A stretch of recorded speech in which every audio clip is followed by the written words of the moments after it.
सुरक्षा लीक मामले में एक बड़ा अपडेट निकलकर सामने आया है। महेश कुमावत नाम के आरोपी की गिरफ्तारी हुई है। मूल रूप से राजस्थान का रहने वाला महेश कुमावत दिल्ली पुलिस की स्पेशल सेल ने की कार्रवाई। मामले में अब तक 6 लोग गिरफ्तार किए गए हैं। ललित झा के सरेंडर करने के वक्त महेश भी साथ था, ऐसे सूत्र बता रहे हैं। फिलहाल बड़ी खबर यह है कि एक और गिरफ्तारी इस पूरे मामले पर हुई है। संसद सुरक्षा चूक मामले में लगातार जो है कार्रवाई की जा रही है। अभी तक दिल्ली पुलिस की स्पेशल सेल ने 6 लोगों को गिरफ्तार कर लिया है। अब महेश कुमावत नाम के एक आरोपी को गिरफ्तार किया गया है। बताया जा रहा है कि मूल रूप से राजस्थान का रहने वाला है। इसकी भी गिरफ्तारी दिल्ली पुलिस की स्पेशल सेल ने की है। बताया यह भी जा रहा है कि ललित झा के सरेंडर के वक्त महेश भी साथ था। ऐसे सूत्रों के हवाले से जानकारी सामने आ रही है। आपको बता दें कि संसद के अंदर जब कार्रवाई चल रही थी उस दौरान कुछ शख्स संसद के भीतर पहुंचते हैं और कार्यवाही में बाधा डालते हैं। एक बड़ी चूक का ये पूरा मामला था और उसके बाद लगातार इस पूरे मामले पर एक्शन देखने को मिला। 4 लोगों को मौके से ही गिरफ्तार कर लिया गया और उसके बाद लगातार इस पूरे मामले पर कार्रवाई की जा रही थी। यह तस्वीर भी हम उसी दिन की आपको दिखा रहे हैं जब संसद के अंदर किस तरीके से एक शख्स आता है और वो लगातार जो है वेल में जाने की कोशिश करता है और हालांकि उसे मौके पर ही दबोच लिया गया।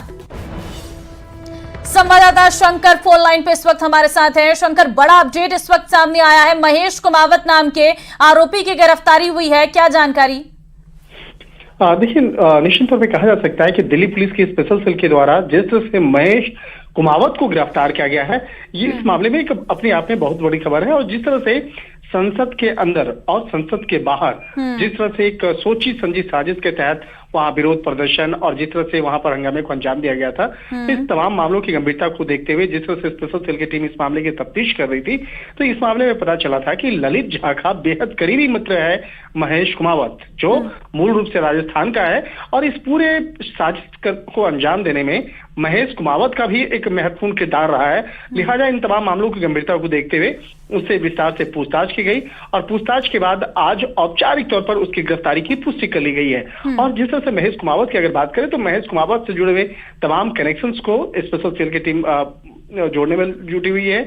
और इसके साथ ही जो अन्य आरोपियों के साथ में महेश कुमावत कैसे जान पहचान में था, कैसे बातचीत होती थी, किस तरह से आपस में मुलाकात होती थी और जिस तरह से संसद के अंदर में और संसद के बाहर में जिस तरह से एक हंगामे को अंजाम देना था और एक इस मामले से जुड़े हुए तमाम साजिश को जो इम्प्लीमेंट किया गया, तो उससे जुड़े हुए मामले में महेश कुमावत की क्या क्या भूमिका रही है और किस तरह से वो ललित झा के साथ जुड़ा हुआ था, तो इन तमाम मामलों पर विस्तार से पूछताछ की जाएगी। जी ठीक है। सूत्र ये भी बता रहे हैं कि जब ललित झा ने सरेंडर किया था उस वक्त महेश भी साथ में था, क्या इसको लेकर कोई जानकारी? आपने एकदम सही सवाल किया है। जिस वक्त में ललित झा सरेंडर किया था 2 दिन पहले कर्तव्य पथ थाने पे, उस वक्त में महेश नाम के जो आरोपी है वो भी साथ में आया हुआ था। और इस मामले पर जब वो पहुंचा तो उसको लगा था कि इस मामले में उसकी गिरफ्तारी नहीं होगी, उसके खिलाफ कोई शिकंजा नहीं कसा जाएगा। लेकिन ललित झा से जब इस मामले में पूछताछ की गई और ललित झा के खिलाफ जिस तरह से आरोप बेहद संगीन लगे हुए थे, तो जब उससे विस्तार से पूछताछ की गई तो महेश कुमावत का जो रोल है वो निकल के सामने में आया और पता चला कि किस तरह से उसकी भूमिका रही है।